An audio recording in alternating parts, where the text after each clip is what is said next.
Hey guys, welcome back to 2013 number 1 part B. I hope everybody had a chance to look at the first video, and now we're going to do part B.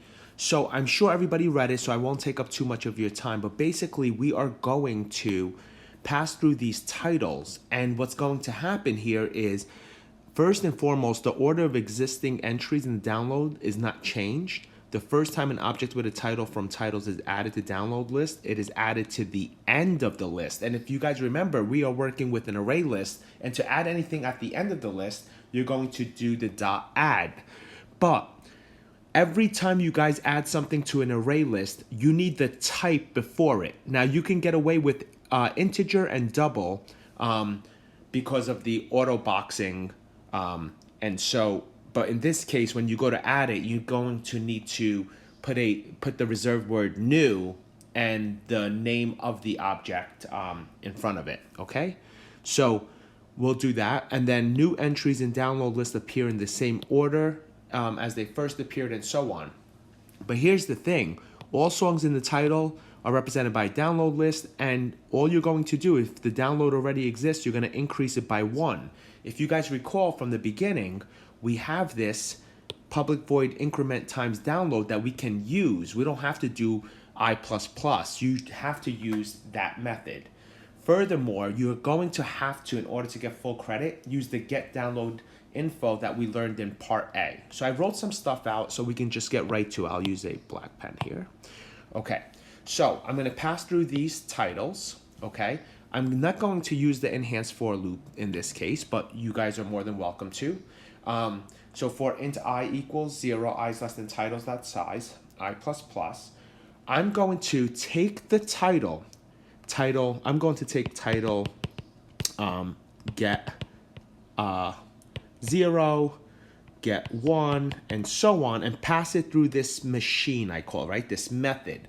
This method, remember, is going to return, if we have, basically is going to return the title or the reference to it, which means basically that we found it, okay?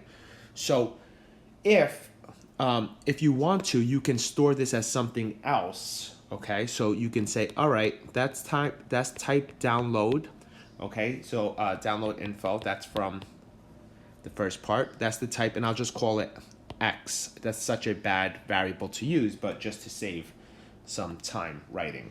So if you basically find it, right? So let's start with this. If it equals to null, in this case, we have to use equal equals and not the dot equals. But if it equals null, in other words, you didn't find it, what are we going to do? We're going to take the download list, right? This guy,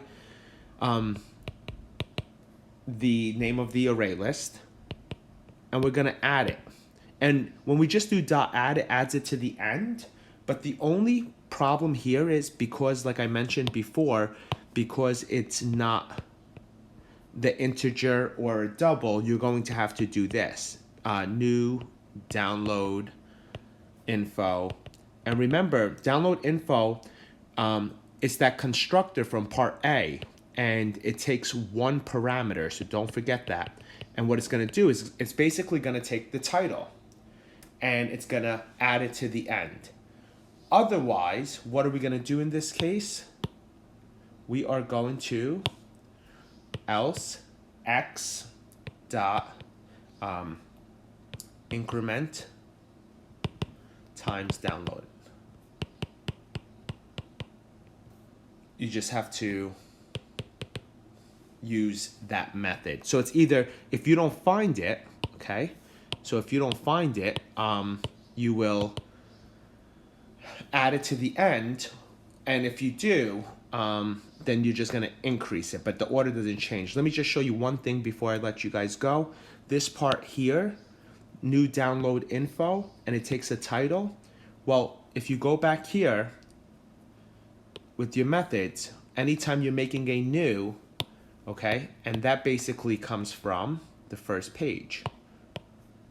So just remind yourself that every time you use a method, does it have a parameter or does it not have a parameter? Okay, so I hope this was helpful. I hope you guys understand it. And if you have any questions, you guys can comment. Make sure that you subscribe.